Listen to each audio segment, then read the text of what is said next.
Esse é o Cápsula e nós vamos falar agora sobre essa coluna do Fernando Schuller que respondeu muito bem ao Barroso. Vocês lembram que alguns dias atrás o Barroso chorou e falou que gosta muito dos Estados Unidos, que tem uma relação com os Estados Unidos, que já morou nos Estados Unidos, que é um absurdo ele não poder ir nos Estados Unidos e coisa e tal, que não tem censura no Brasil. Não tem censura no Brasil. E eu falei, porra, para com isso, né, ô Barroso? Me mostra onde é que eu acesso o Terça Livre, porra. Que história é essa que não tem censura no Brasil? Enfim, aí o Fernando Schuller respondeu de forma muito didática, com 10 casos nos últimos anos de censura no Brasil e censuras incômodas, porque censuras totalmente ilegais. O caso do Terça Livre, ok, é uma censura. A minha visão é que é uma censura. Mas a explicação do Alexandre de Moraes é que é parte do golpe, porque estavam dando um golpe no Brasil e não sei o que lá e coisa e tal. É um absurdo, não tem lógica. Ninguém dá golpe com palavras. Ninguém fala coisas até chegar no golpe. Não existe. Golpe é arma, é gente armada, é tanque na rua. Agora, o que o Schuller traz aqui são 10 casos que não tem a ver com isso e, no entanto, são censuras claras. Essa notícia foi sugerida por Sujeito Indeterminado, o maconheiro libertário Cannabis é Vida e várias outras pessoas. Obrigado aí ao pessoal que sugeriu notícias lá no nosso site, no visãolibertaria.com, e obrigado a você que está assistindo o nosso vídeo. Se você gosta do nosso conteúdo, por favor, deixe o seu like e se inscreva aqui no canal, né? Pois bem, Fernando Schuller, não há censura no Brasil, Barroso? Ou seja, a resposta dele aqui é aquele vídeo do Barroso, a gente falou sobre isso aqui, eu mostrei o vídeo do Barroso chorando, que ai, que Estados Unidos e não sei o que lá, e que absurdo, porque não tem censura, que o processo do Bolsonaro é tudo limpinho, não tem nada de errado no processo do Bolsonaro. Ah, porra, para com isso. Você acha que a gente é o quê? Idiota. A impressão que eu tenho é isso, tá? O Barroso e outras pessoas do governo acham que o brasileiro médio é um idiota, é um cara com QI 83, mesmo um idiota completo. E não é. O brasileiro não é um idiota, o brasileiro está percebendo o que está acontecendo. Essas pessoas acham que o brasileiro é um idiota. E aí fazem esse tipo de declaração que é totalmente absurda. Eles sabem que estão errados nessa história, né? Mas enfim, a resposta do Fernando Schuller está aqui, ó. O Brasil não existe censura, diz o ministro Barroso. Essa semana, na abertura da sessão do STF, a declaração me surpreendeu. Tenho um apreço pelo ministro, de modo que dou a resposta popperiana. Popper, vocês sabem, Karl Popper é um filósofo alemão muito famoso, muito interessante, ele tem realmente ideias interessantes sobre justamente a situação de que é do Popper que vem a ideia da Open Society. O George Soros pegou essa ideia da Open Society, mas infelizmente ele não entendeu direito a coisa e saiu esquerdando absurdamente a ideia. A ideia da Open Society não é ruim. O ruim é a interpretação que o George Soros fez da Open Society, criou a fundação dele lá, o Open Society, né? Então ele fala aqui, ó, listo 10 casos de censura no Brasil dos últimos anos. Aqui, ó, o primeiro é o ato inaugural. Muita gente acha que os inquéritos surgiram para salvar a democracia, mas não, foi para censurar uma revista em 2019, que é o caso do... Vocês lembram? O amigo do meu pai, foi o primeiro caso. Foi aí, nesse momento, que a censura toda começou aqui no Brasil. Foi quando a Lava Jato chegou no STF, no amigo do meu pai, que todo mundo sabe que é o Toffoli, né? E que todo mundo sabe que é envolvido com o PT, era advogado do PT, era ligado ao PT. Todo mundo sabe que a Lava Jato ia achar coisa do Toffoli, é lógico que ia achar, todo mundo sabe que é uma Brasília, uma confusão danada lá de corrupção para tudo quanto é lado. Então, evidentemente, queriam chegar nisso. E o objetivo do STF, a coisa toda começou quando viram que ia chegar no STF. Aí eles falaram, não, tem que fazer alguma coisa. Temos que fazer alguma coisa. Foi isso que começou a coisa. O pessoal diz, né, depois eles falam que não, porque foi os manifestantes bolsonaristas ameaçando Alexandre de Moraes. Balela. Isso foi desculpa, isso foi argumento que eles caçaram depois, porque ficava chato dizer, estamos censurando, porque está chegando na gente. Não pode chegar na gente, pois senão a gente se ferra. A gente vai parar na cadeia, não pode, temos que dar um jeito de parar essa parada. E o mais importante dessa história é que você pode dizer que não, que é uma teoria. Não, não é teoria, não, a gente sabe. Pelo fluxo do tempo dá para saber exatamente o que aconteceu.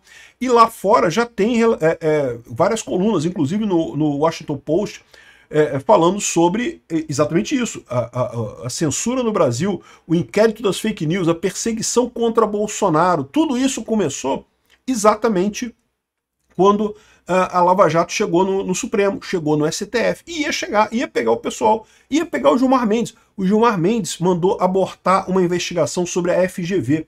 A FGV, Faculdade Getúlio Vargas, tem amplas ligações com o próprio Gilmar Mendes, né? Imagina o que não iria sair dessa história toda, né?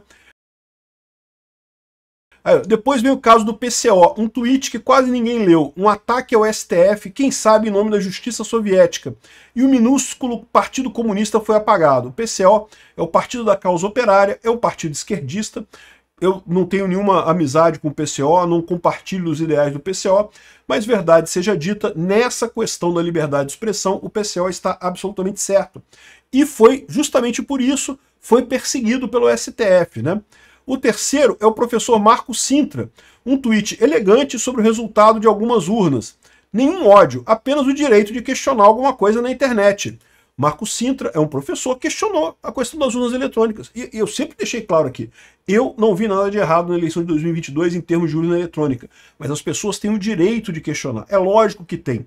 Veja, um processo eleitoral, o principal objetivo do processo eleitoral, as pessoas acham que o principal objetivo de uma eleição é eleger o presidente, ou eleger o senador, ou eleger sei lá quem que seja. Não! O principal objetivo de uma eleição é a pacificação social. É você conseguir achar um grupo de pessoas para comandar o país sem que isso revolte a população absurdamente.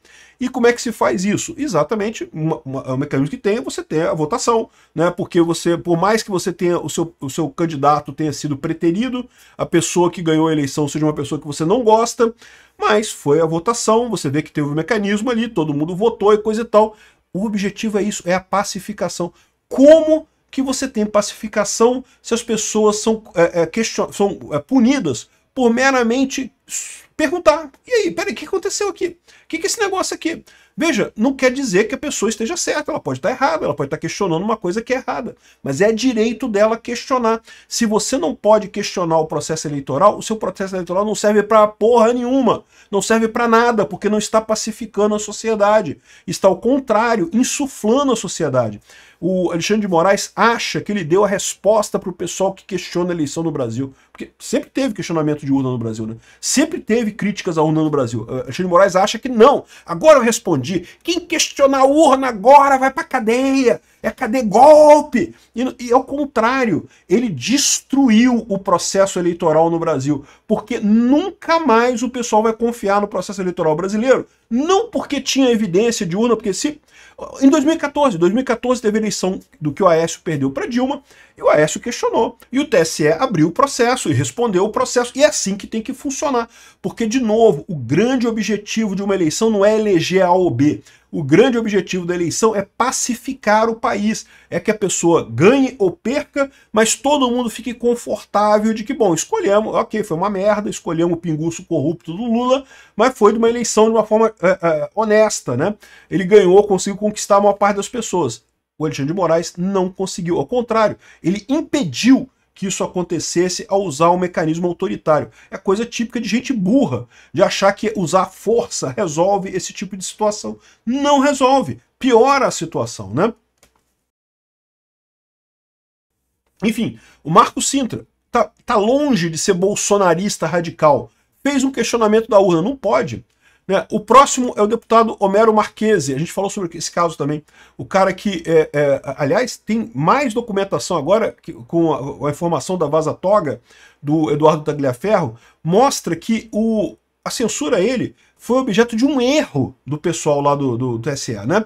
O AED, a Assessoria Especial de Enfrentamento à Desinformação e não sei o que lá, eles entenderam errado um tweet de uma outra pessoa achando que era do deputado Marchese e isso motivou a censura ao cara. Olha o absurdo da coisa.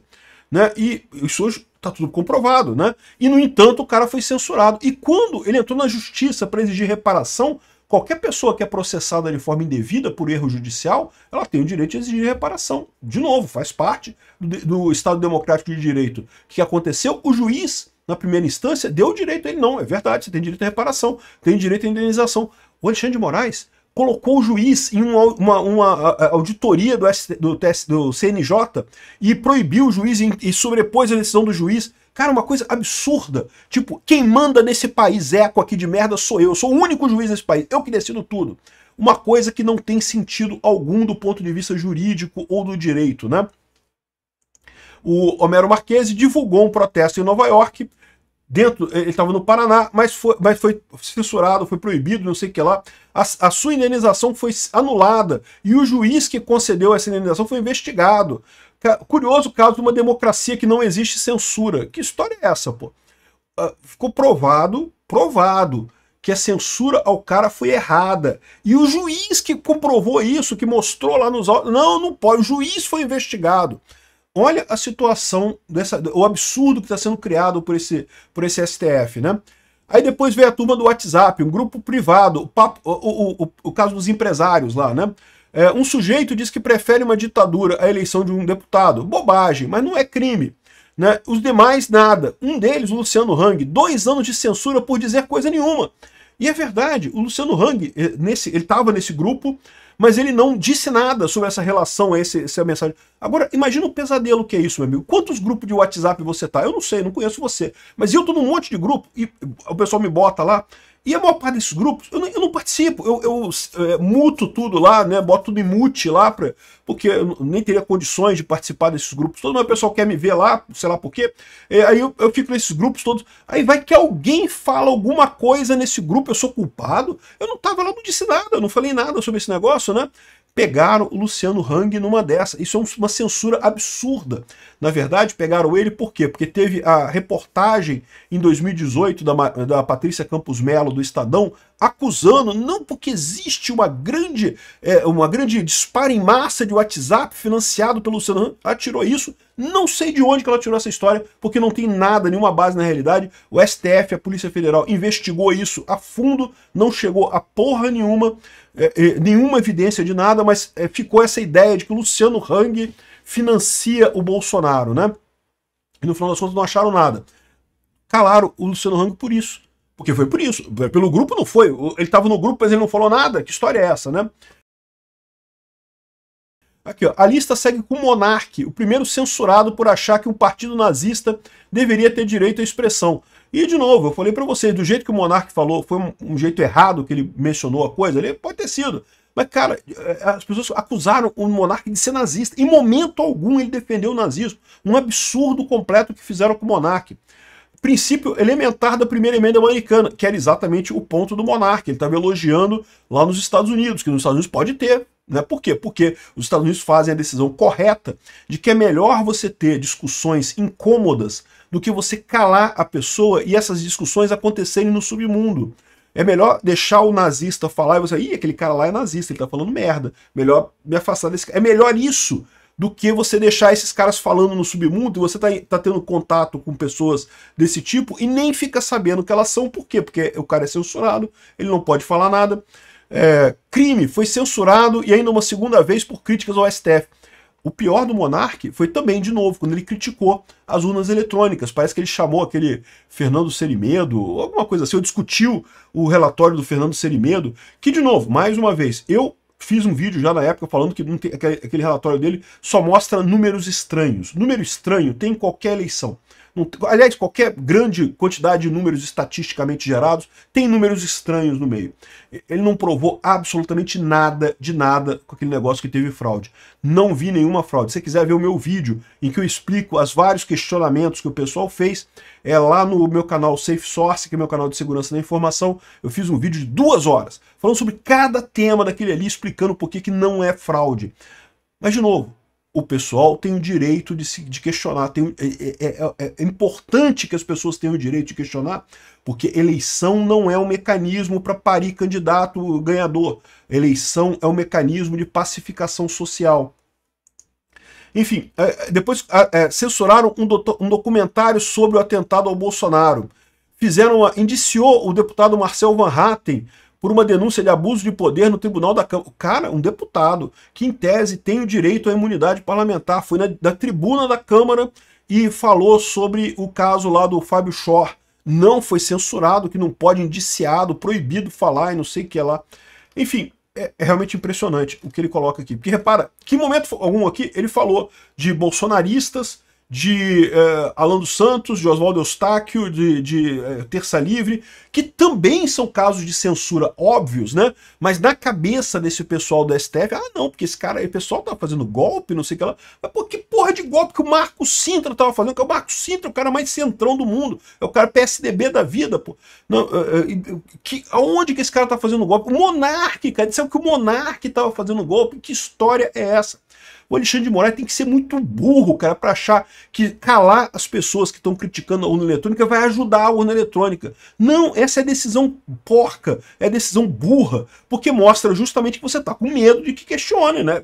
É a única conclusão que se tira disso. Obrigado por assistir o vídeo até o final. Além de curtir, compartilhar e se inscrever no canal, considere se tornar patrocinador com valores a partir de R$ 1,99. Clique no botão Seja Membro abaixo para saber as condições e vantagens de patrocinar o canal. Mais informações sobre o nosso projeto, visite nossos sites indicados na tela.